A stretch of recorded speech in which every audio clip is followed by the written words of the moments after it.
नमस्कार, मी सुशांत घाटसावळीकर. न्यूज माझा महाराष्ट्रामध्ये तुमचं स्वागत. आजच्या ठळक बातमी हेच आहे, ज्याला भगवान घराचा आशीर्वाद आहे तोच गरजेचं.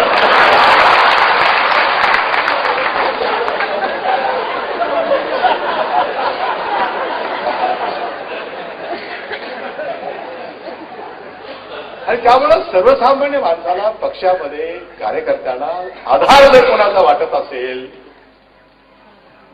तर तो मुखराजराव तुमचा. भारतीय जनता पार्टीमध्ये जरी हिंदुत्वाचा विचार मांडत जरी असली तरी शेवटी सर्व जाती धर्माच्या लोकांना एकत्रित करण्याचा प्रयत्न ते सतत करत आलेले आहेत.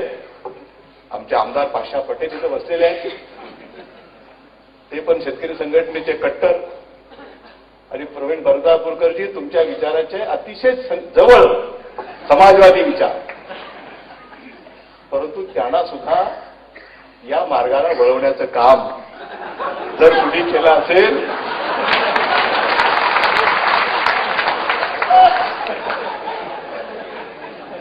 परंतु चेहरा, ज्या चेहऱ्याची आपण सतत चर्चा करतोय की हा चेहरा सुद्धा सेक्युलर कसा निर्माण करता येईल, हा प्रयत्न त्यांनी केलेला आहे. म्हणजे ही एक व्यापक दृष्टी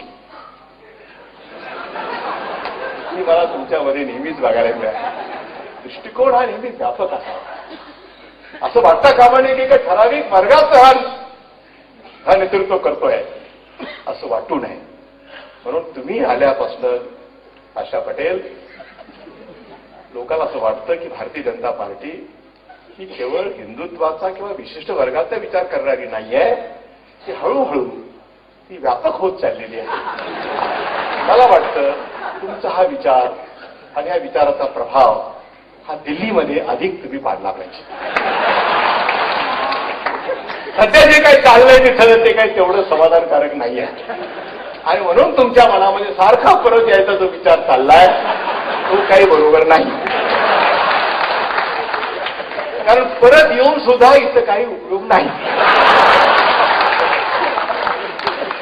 म्हणून तुम्ही आता तिथं गेलेले आहात, तिथंच राहा, कारण तिथं तुमचा अधिक उपयोग होईल. कारण तिथल्या भारतीय म्हणजे अखिल भारतीय पातळीवरच्या भारतीय जनता पार्टीला हा तुमचा विचार राजनाथ सिंगच्या सोबत अधिक प्रभावीपणे तिथं मांडण्याची अधिक गरज आहे. हा माझा मित्रत्वाचा सल्ला.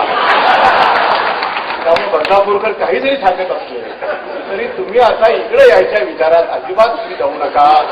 लोकांनी तुम्हाला एवढ्या अधिक मतांनी विश्वासाने निवडून दिले.